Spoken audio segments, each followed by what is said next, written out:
Jadi secara pandangan saya dengan Mas Anies nggak ada bedanya. Terutama untuk pemberdayaan warga kota, bagaimana keberpihakan kepada orang tidak mampu, tidak orang miskin. Jadi kalau dilihat hampir semua sosialisasi atau kampanye saya selalu digorong-gorong di akar rumput. Saya nggak.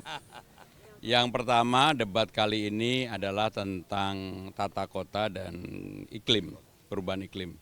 Saya dan Bang Dul 2 hari ini secara khusus melatih baik pembagian waktu, cara, dan pokoknya kita berdua pasti kompak.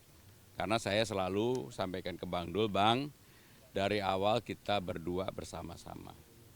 Salah satu yang membuat saya maju dan fight adalah Bang Dul. Sehingga dengan demikian saya meyakini saya dan Bang Dul dalam debat terakhir ini, bismillah, mudah-mudahan semuanya baik dan lancar. Terkait tema debatnya sendiri Pak, tata kota, iklim, ada hal-hal khususkah yang ingin disampaikan? Ya, yang paling utama saya konsisten dengan apa yang paling prinsip yang saya yakini bersama dengan Bang Dul, kita mengerjakan sesuatu yang bermanfaat bagi warga Jakarta. Kami tidak akan menjanjikan sesuatu yang tidak mungkin dan berulang kali kami menyampaikan bahwa hal-hal yang baik dari Mas Anies, Pak Ahok, kemudian para gubernur sebelumnya pasti kami lanjutkan. Karena bagaimanapun untuk tata kota ini nggak bisa bim salah bim diselesaikan. Jadi harus ada kontinuitas keberlanjutan.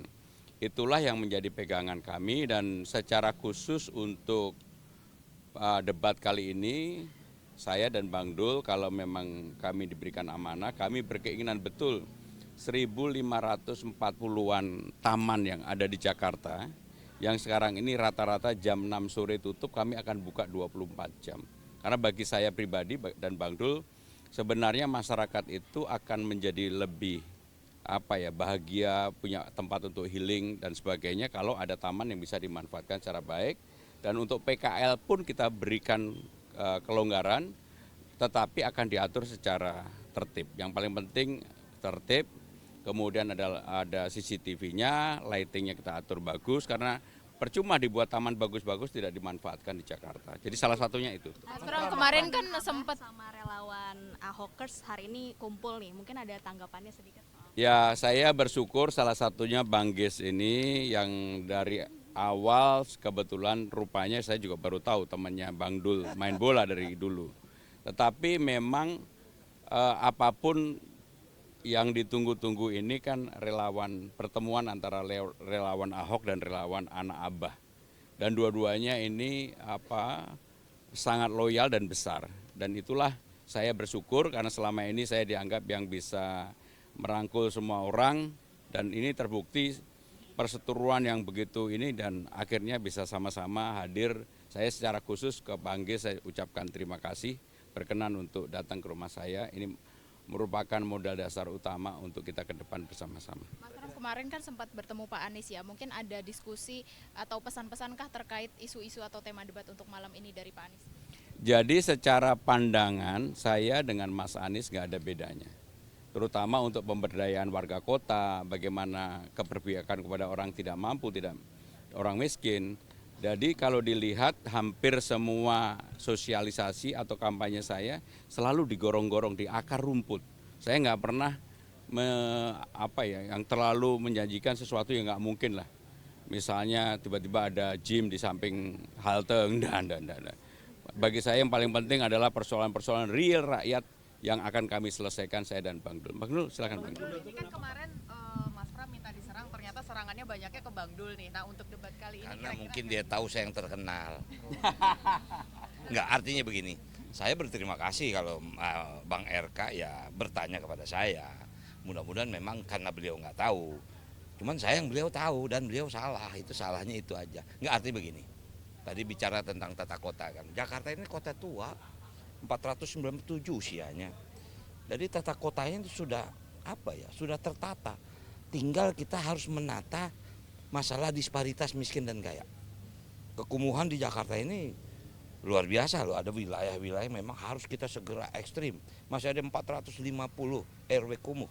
Nah itu harus segera kita benahi. Nah jadi artinya mudah-mudahan Jakarta ini harus berkontinuitas, berkesinambungan. Jadi nggak menjadi atu yang aneh gitu kan. Nah, jadi mudah-mudahan itu akan kita coba pahami kepada masyarakat Jakarta bahwa kita akan melanjutkan semua program dari semua gubernur, termasuk juga Bang Anies, karena kita juga baca visi misi Bang Anies, ternyata visi misinya sama. Nah, jadi insya Allah mudah-mudahan malam ini kita bisa jelaskan apa program yang bisa kita kerjakan untuk Jakarta. Ini kan banjir juga jadi masalah tahunan. Nah, apakah sudah ada Ini di Jakarta ini cuma 3 dibagi ya. Yang pertama yang dibilang memang kiriman 13 sungai. Kemudian ada banjir genangan karena drainase di Jakarta ini saya awali kan Jakarta ini kota tua 497. Kalau kita tarik 100 tahun saja drainase di Jakarta enggak diganti. Berarti harus terjadi perubahan drainase. Nah, itulah singkatnya apa yang harus kita lakukan. Nah, jadi termasuk juga air. Air di Jakarta baru 44% penyerapan masyarakatnya untuk 13 juta orang. Ternyata dari mulai kerjasama dengan pihak swasta, hampir 57% itu terjadi kebocoran. Kenapa? Pipanya nggak berganti. Nah, jadi ini juga bagian dari tata ruang. Ini tata kota. Jadi tata kota itu bukan penempatan gedung, tapi dampak dari gedung itu apa? Itu yang saya pahami. Ngomongin penataan kota ya, ini kan masih banyak warga yang tinggal di kolong jembatan. Nah, kalau Bang Dul sendiri atau Mas Pram mungkin ketika jadi mungkin apa yang bakal saya minta maaf, saya lebih tahu daripada yang orang Bandung. Saya paham. Cuman yang mesti Anda ketahui, semalam pun saya lihat di sebuah media televisi dan saya tahu hampir rata-rata mereka bukan masyarakat Jakarta. Mereka tidak punya KTP di Jakarta. Itulah yang sulitnya Pemda Jakarta melakukan bantuan kah, eksekusi kah, memindahkan kah, karena nggak ada Ini nanti kalau kita ambil tindakan itu salah.